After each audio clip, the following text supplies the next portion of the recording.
Are we closer to peace in Ukraine after these two big meetings? You had the big meet with Zelensky today and the top European leaders after the much pilloried Putin meeting in Alaska on Friday. Three things, quick. One, good for America, continuing to try to end the war. We never say that. But you saw a great show of strength today.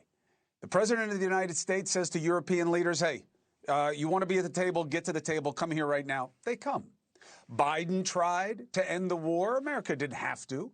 Trump has been trying, despite wanting to focus less on issues abroad than Biden, right? It was a big part of his campaign, yet he's been as deep in this as he is in anything. And it is proof that America does still represent trying to do the right thing in this planet. For all the criticism that we give her, we remain a singular world power and presence, and you saw that today. Second, to appreciate today and Friday, you have to remember where we were recently.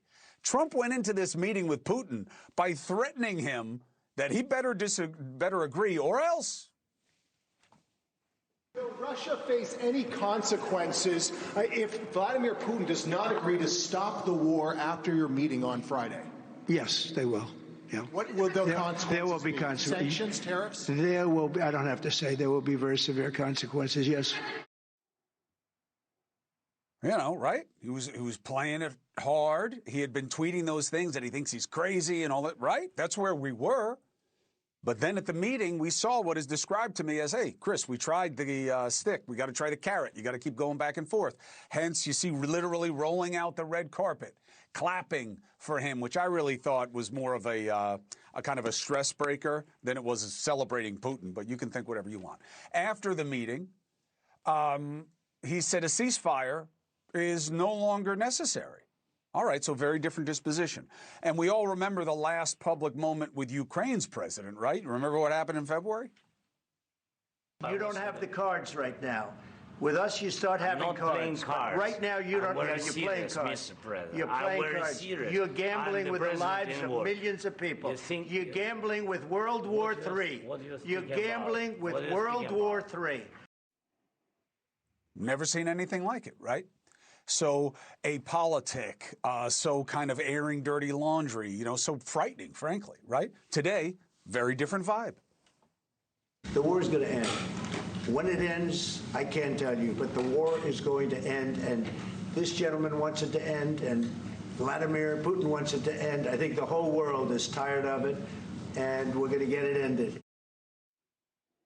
You know, and again, just a reminder, America doesn't have to do this.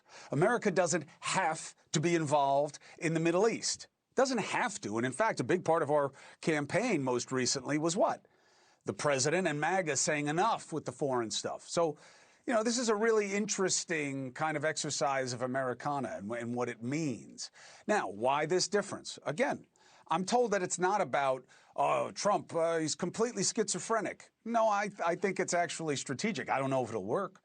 But the administration is trying to carrot after recent licks with sticks on the backside of both sides.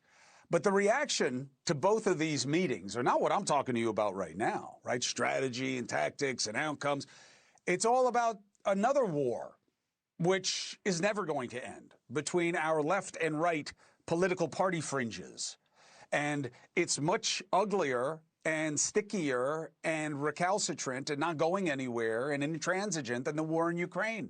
That's why we hear more about Trump clapping for Putin and what it means and Zelensky capitulating to a dress code than we do the prospects of peace. So here, let's miss the mishigas between left and right for a moment and see where we are in terms of moving the ball forward. Thank you for watching. Subscribe below and download our NewsNation app right now on your phone, and you will get fact-based, unbiased news for all Americans.